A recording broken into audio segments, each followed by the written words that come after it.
Folks, Scott Sigrist again. We just finished a lecture on classical and Christian political theory, um, just an overview background lecture.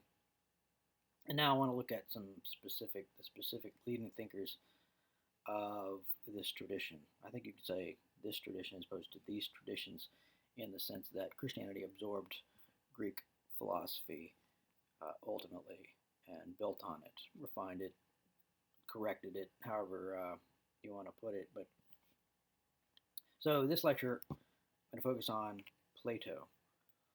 I talked a little bit last time about Plato and Socrates and their relationship. Plato's one of these young men who followed Socrates around and listened to him dialogue with various people of Athens. And he was actually at Socrates' trial, apparently. I don't think I mentioned that last time. And a lot of his dialogues, and in particular, the Republic, could be seen as an extended defense of Socrates and Socrates' way of life, the life of philosophy. In the trial, Socrates feels the need to defend his way of life because, um, for reasons we'll talk about in a second. Um, so, um, First, a word on Plato's approach. Uh, Practices the Socratic method, as we call it, question and answer, followed up by further questions to try to refine whatever the issue is, what justice is, what virtue is, etc. So it's a dialogic approach to understanding. Plato wrote all of his philosophy in dialogues with Socrates, mostly Socrates as a leading character. There's a couple where Socrates does not appear or appears but does not say anything. Um, but this approach, this method, is meant to draw you into you as the reader into the thinking process, and to take you through uh, the steps from A to Z, how you get from the question to the tentative answers. They're always tentative uh, for Socrates. Um, Plato's main political works are the Republic and the Laws. The Republic deals with political principles, really, you could say, and the Laws brings in more practical considerations. I don't know if it's really a practical plan for politics. It's not really Plato's main concern, but it does get down to how you could more realistically than indicated in the Republic, um, apply the principles laid out in the Republic in a political context. Um, and we're going to focus on first the Apology and then the Republic in this lecture. The Apology of Socrates. Socrates was brought on trial uh, for the charges were corrupting the youth and teaching new spiritual things, teaching um, the youth not to believe in the gods of the city. And certainly, he did critique the gods of the city. He didn't think the gods were any kind of standard for human beings to live by. Zeus is out there raping women. The gods are constantly trying to trick people. They change their minds. They lose it in terms of their passions and so forth. But in any case, those are the charges brought against him. As I mentioned before, Socrates had offended a lot of people, had caused a lot of people to resent him for his questioning of their opinions about the most important things. And and he thinks that these lawyers who bring in the charges against him basically have an axe to grind, and probably is true. But Socrates, in his defense, feels the need to, as I think I've indicated, to defend his whole way of life because the the the charges relate to the way he has talked to people, which is his whole a way of life. Um, and he, in the process, tries to explain what philosophy means to him, why he thinks it's important for him to live the way he does. And he talks about how he first got into philosophy and so on. I mean, the gist of it is he had this friend, Caraphon, who thought Socrates was really wise, thought he was the wisest man in Athens. And Caraphon goes to the Delphic Oracle, the famous Delphic Oracle, to ask the priestess of the god Apollo what whether it was true, whether Socrates was the wisest man. And the answer of the oracle came back: Socrates is indeed the wisest man in Athens. And so Caraphon takes this information back to Socrates, and he can't believe it. He said, "Look, I know that I'm not wise. I don't know the answers to the big questions." But Socrates says in the trial, I had to take the god seriously, so I thought I would test the oracle by going around and questioning everyone about the most important things, what justice is, how we should live, and so on. And excuse me, a little water there. He goes around questioning all the people in society who are reputed to be wise about their opinions about these things, and finds out, after that Socratic method, the questions, following the questions, and pushing things all the way to the point where they didn't really know what to say. They didn't have. They eventually reveals them to not really be able to back up their opinions. And that's the point at which he realizes, well, I guess the oracle was true. I mean, I am the wisest man in Athens, but only in this trifle, he says, that while these others think they're wise, think that they know, but don't know, I know that I don't know. And it turns out that bit of knowledge is very important for understanding or coming closer to wisdom,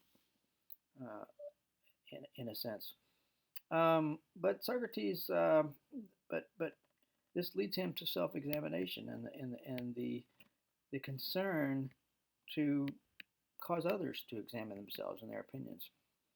His mission, he says, what he does is to try to go about and get people to care for their souls, for the inside, to overcome corruption, and have a concern for what's most important in life and how we should live instead of chasing money and pleasure and whatever it is they're chasing.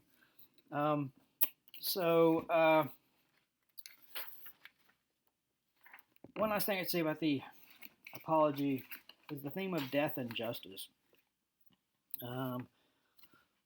The trial goes on, and eventually Socrates is pronounced guilty. He and ultimately is sentenced to death. And he closes. His last words to the jury are, I think you've made a big mistake. I think you've committed a crime against justice. This is an unjust decision. And because I've only tried the best I could to understand the truth, and if I'm wrong, the punishment should be correcting me and showing me where I'm wrong and helping me to get on the right path. But you've chosen to persecute me and put me to death. And so what he ultimately says is, I'm going to die. But whether I go to a better place or your future is better is an open question. He says, I would rather die than to commit an injustice. Death is not the worst thing, Socrates stresses.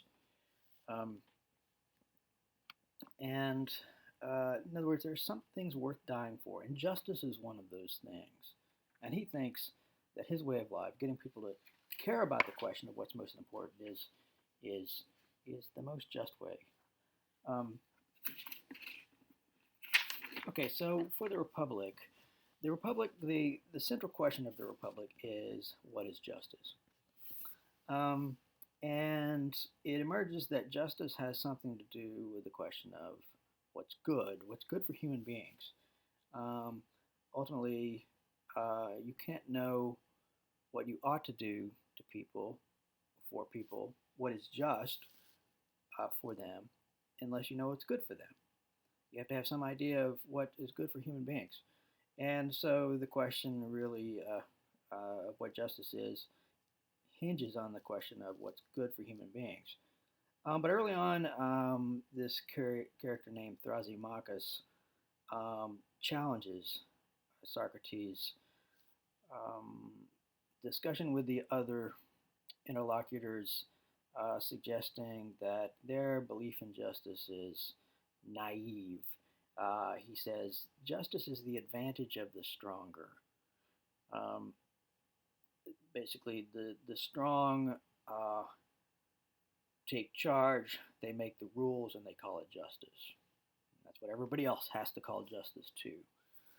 And then Socrates pushes back against this through a series of questions. Um, and then Thrasymachus shifts gears and suggests that injustice is actually better than justice. Because justice um, is for the weak to obey the rules of the strong.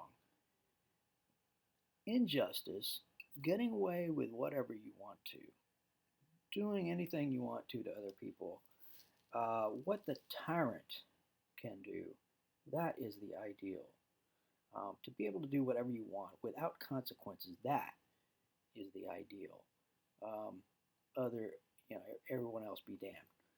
Um, and Socrates ends up following up further questions and bringing Thrasymachus to a point where he doesn't know what to say, um, and essentially eliminates him from the discussion. Um, but at the end of book one, Socrates is not satisfied with where things are. He thinks, he's beaten Thrasymachus on an abstract level, logically, but he still doesn't know what justice is. And until they really know what justice is, they can't really say whether justice is better than injustice or really uh, make real progress. The only progress really at the end of book one is, well, you can point out several things, but the main one is that they've calmed down this passionate character representing the passions, really symbolically, of Thrasymachus.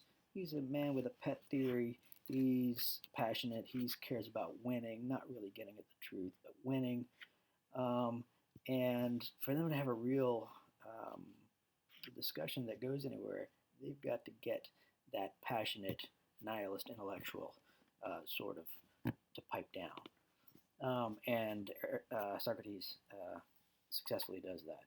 But in book two, one of the characters in the dialogue named Glaucon says, "Wait a minute, Socrates. The, maybe we should take Thrasymachus' claim a little more seriously because, after all, it does seem like there's some. He didn't use the terminology, but there's some empirical ground for what he's saying because, in fact, it does seem that." Um, Governments do operate this way, try to do whatever they want. The powerful do make the rules, and they call it justice, and everybody else has to go along with it. This does seem like the way things work, whatever justice and injustice might mean. I believe in justice, Socrates, but I feel like this challenge needs to be answered more adequately, and and there's two things he does to make this challenge. Well, three things I'll mention to make this challenge more adequate. One is he wants to stress that people really do, in many ways, operate the way Thrasymachus suggests.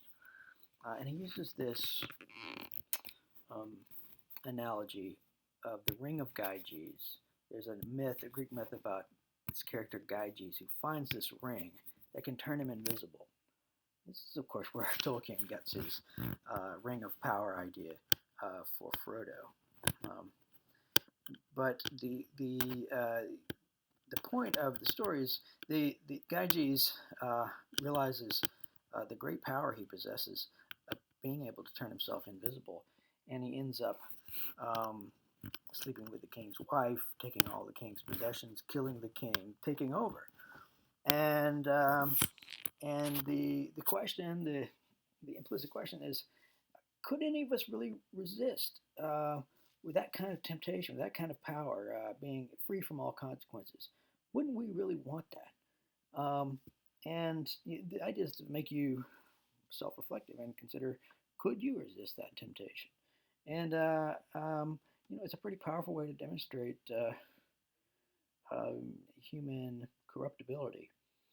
Um, the second thing uh, that he says makes it a little more sophisticated through Simca's argument is that societies really are based on something like what Locke later called a social contract.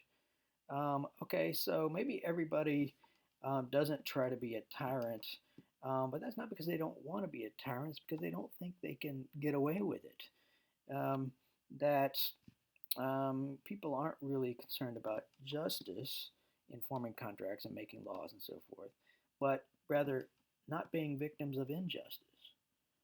And so societies are really based on protection against injustice rather than some kind of affirmative endorsement of justice. And all this, has a lot of empirical heft because it seems like there's plenty of corruption um, going around.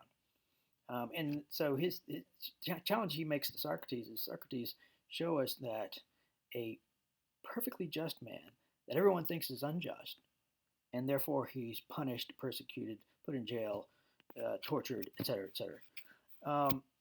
Show us that he is better off than an unjust man who everybody thinks is perfectly just, and reaps all the rewards of that, all the honor and the accolades and so forth, and show us that the just man in that scenario is better off than the unjust man. That would prove that justice really is on its own and for its own sake better than injustice. And it's a tall order. And Socrates says, I don't know if I can do it, but anyway, in the course of the conversation, what they come up with is um, Socrates. They're looking for what justice is, and Socrates comes at it indirectly, trying to understand where injustice first enters the picture in human development of societies and so forth. And um, he he suggests or he hints that injustice first comes in when people start seeking luxuries, when they start desiring uh, things above and beyond the basics of existence. Because once you open the Pandora's box, it doesn't use the term Pandora's box, but it fits, uh, of desires become unlimited, and people want more and more. And as they seek luxuries, they they have to go beyond. I mean, you don't have all the spices and stuff that you want here at home, so you go beyond to get it. Salt and maybe things like gold and so forth. You eventually you're gonna have to go beyond your own city, nation, whatever, to find this stuff, and that's going to bring you in conflict with other people who want the same things. And so it seems like in the development of society, then that's when you realize you need a guardian. You need someone to defend you against enemies. Um, and as discussion goes on, they develop, okay, there's a basic schematic of society, but three essential parts of every society. There's going to be the need to be a guardian, some kind of ruler. There's going to be who makes the ultimate decisions. There's going to be need to be assistants of that guardian who can carry out his will, enforce the law, or if you will, and then workers, people who do the business of society, uh, um, in the various professions, crafts, and so on and so forth. They're going to be those three parts, and they're going to each, if they're going to be work well for society, they're each going to need to have a certain kind of virtue. And the Greek for virtue just means excellence. So here you're talking about certain human excellences, and they suggest that the guardian is going to need wisdom, and wisdom in this scenario means knowing what's good for the city, for the society, the ability to see that. The assistants won't really need wisdom so much as since they're not the ultimate decision makers, but they're going to need courage, to the readiness to um, support what it is that the wise ruler um, recognizes to be the best path. And then the workers, they won't really need wisdom in this sense, knowing what's good for society as a whole, uh, nor even courage to carry out their various professions and crafts and so on. But they will need the virtue of moderation, the ability to control themselves, to not let their passions get out of control, so that they steal and cause various social disturbances. Um, and so the question is, where does justice fit into all this? And Socrates says, justice is minding your own business. Seems like a weird definition. Um, but what you ultimately end up with is um, a recognition that justice is a certain kind of right order of things, and uh, in which each part of the order does what it is well fitted to do and does it well. Um, and in discussing this, they recognize that, okay, well, what these virtues seem to correspond to different parts of the soul, or different mental, spiritual capacities, however you want to put that. The soul, don't get too hung up on the term. It just means whatever it is in us that makes decisions, wills, and so forth. I said, well, wisdom is a virtue of reason. And courage is the virtue of whatever that is in us that is assertive, that's able to decide uh, assertively that we're going to do this. We're going to make this happen. The Greek term is thumos, which you get the term enthusiasm, but spiritedness is often the translation. Um, it corresponds to that. Courage corresponds to that part of us, and then moderation corresponds to the desires and the passions, trying to keep them in check. Um, and justice, so justice turns out to be a right order of the city, with wise rulers ruling over, the people, which is the workers, with the moderate people, with the help of courageous assistants, and that corresponds to a right order of the soul, so that reason, um, understanding what's good, rules over the desires or the passions with the help of the spirited part. And so you got something like this, if you can see this. Let's see. So here's constitutions of city and soul. The city consists of these three parts, right? Guardians, assistants, workers. They need these virtues: wisdom, courage, and moderation. And the soul has these parts, right? Reason, spiritedness, and desires. This concept of the soul, people later called the tripartite soul. Um, and justice fits in as, okay, justice is this order, right, in the city and the soul, and um, and each part, the city and the soul, doing its own proper business and doing it well, not interfering with the other parts, which cause disorder and faction. Um, And these, by the way, these four virtues are later came to be called the cardinal virtues because they're really basic. They're foundational: wisdom, courage, moderation, and justice. But that's the right order of the city and the soul. And so justice,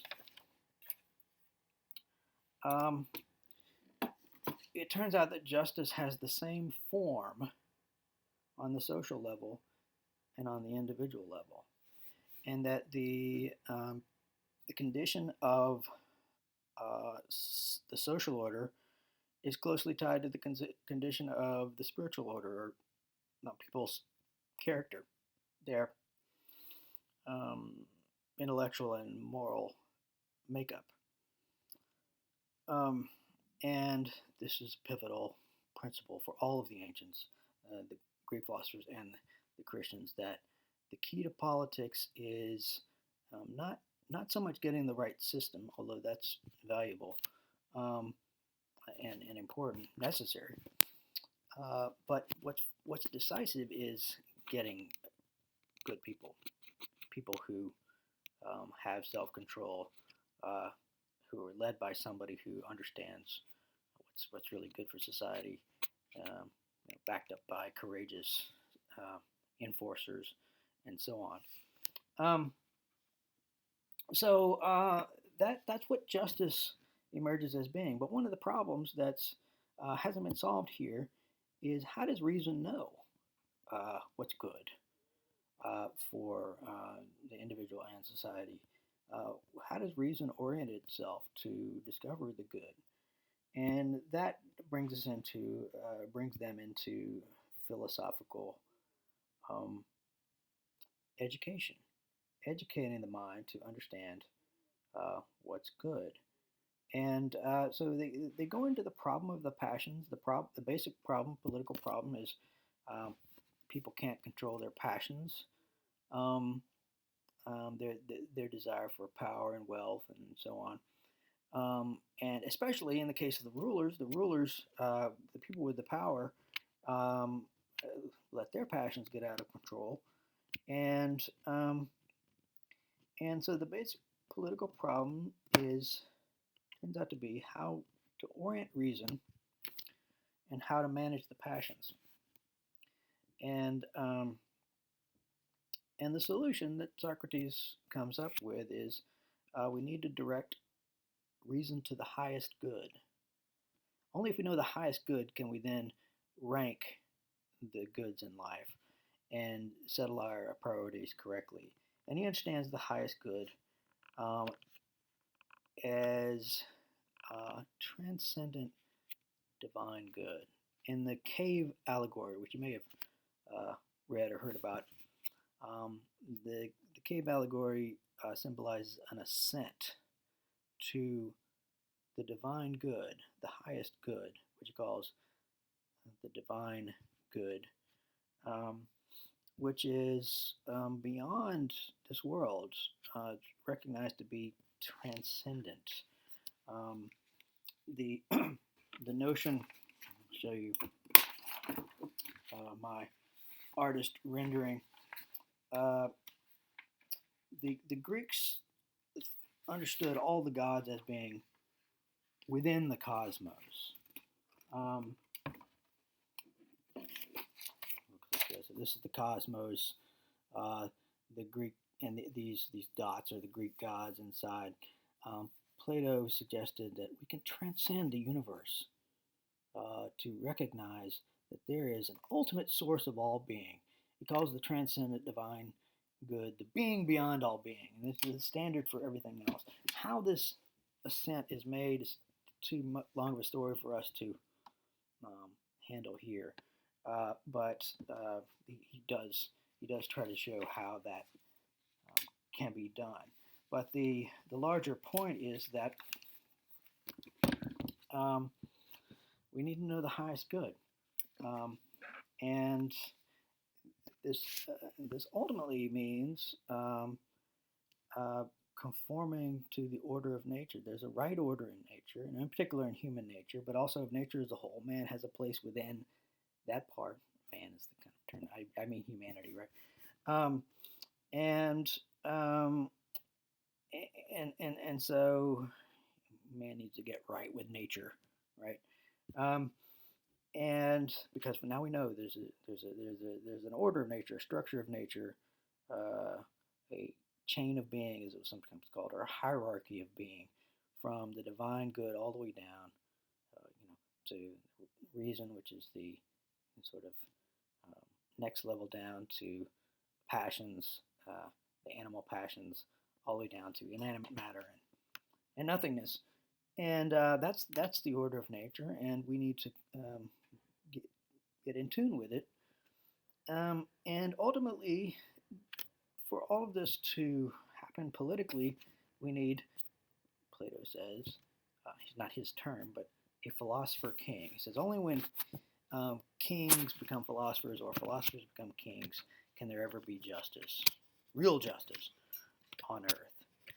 And the philosopher king is somebody who has made this ascent and who recognizes the divine pattern of nature that's revealed, this order of nature, and then can try to pattern the city um, to, to, com- to comply with that order, to um, attune itself to nature in that way. And so the picture of human nature that emerges, I'm going to take a quick detour into Plato's laws. When they're talking about human nature and the laws, one of the characters, this one called the Athenian stranger, Socrates is not in this dialogue, the last dialogue, thought to be maybe Plato speaking in his own voice, but um, the character, the Athenian stranger, suggests human nature is it's like this, and he gives a myth. It's called the myth of the puppet player. He says man is like a puppet pulled by many strings, and it looks like this. So if this is the soul over here, it says man is pulled by steely cords of passion, pulling him downwards, so to speak, to lower things, pursuing the animal passions, and so forth. And then there is what he calls a golden cord of reason that reaches up to transcendence, and he says maybe it's pulled by some god. And the secret to life is counter pulling against the steely cords of passion, so that you're not pulled down to baser things, baser character, baser actions. And then you let yourself be pulled up by the golden cord of reason, which is much more subtle. The steely cords of passion are very violent and tend to dominate our attention. So we have to, if we can attune ourselves to that pull of the golden cord of reason, then we can live noble lives. And so that's human nature. Is Plato understands it. Man lives in the in between the divine and the higher reality and the lower reality, where we're animals, but we're spiritual animals, if you will. Can't escape that. We've got to live with both sides of ourselves that way, but that's the right way to do it. The way suggested in the golden cord image. But then now that we've ascended to the highest, we can now rank the various human possibilities, and he specifically makes a hierarchy of regimes or constitutions. The actual title of the republic is Politeia, which just means constitution. So the whole issue of justice is getting the right constitution, meaning the way society is constituted, or the way the soul is constituted. And Socrates suggests that there's one good regime, one good constitution, and all the rest are bad in various degrees. Some more bad than others, but and that ends up looking like another visual aid for you. Looking like this. So he says, let's see if I can make this work. Everything is backwards on the screen, so it's hard.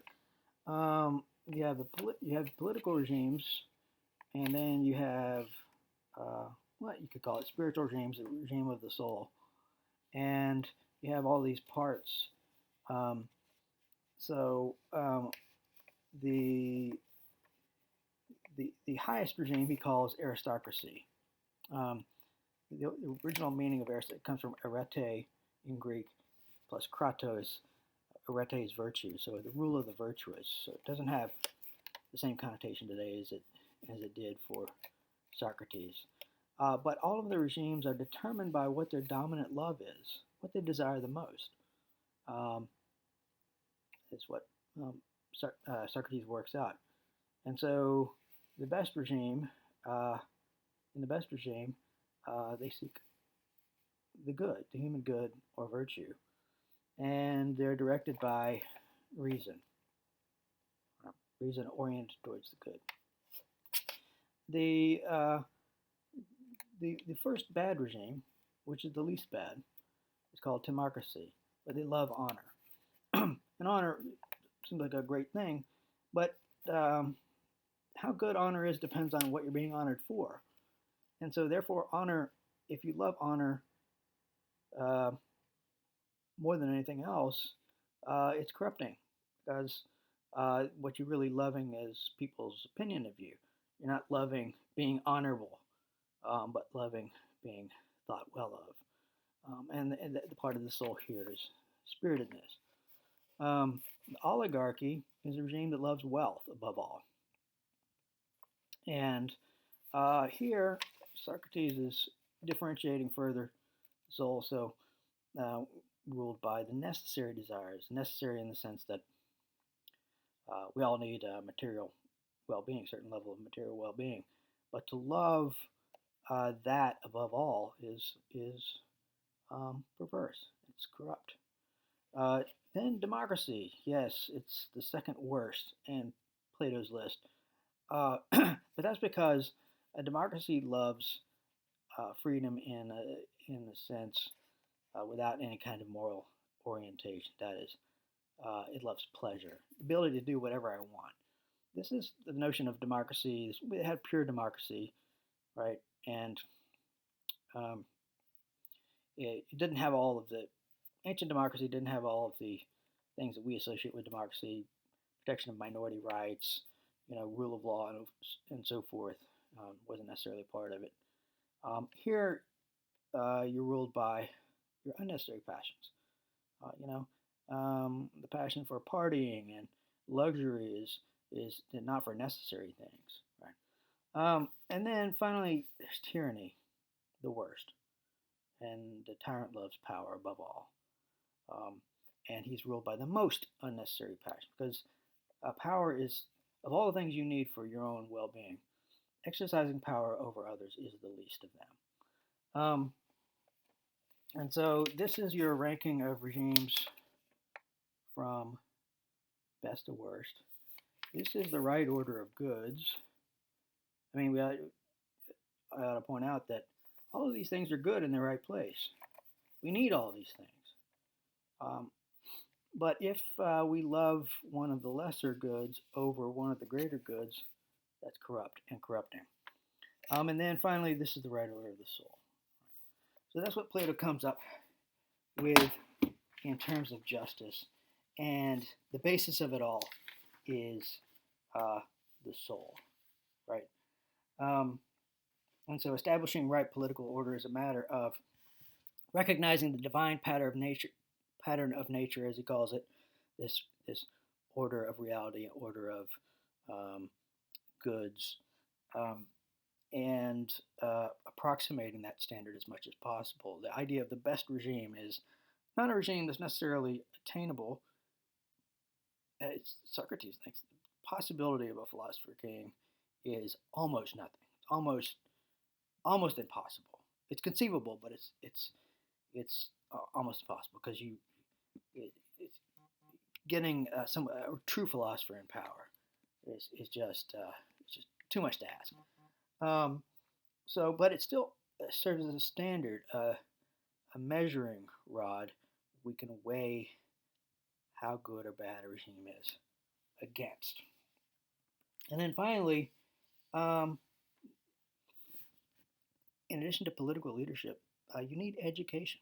This is central for Plato and Aristotle both.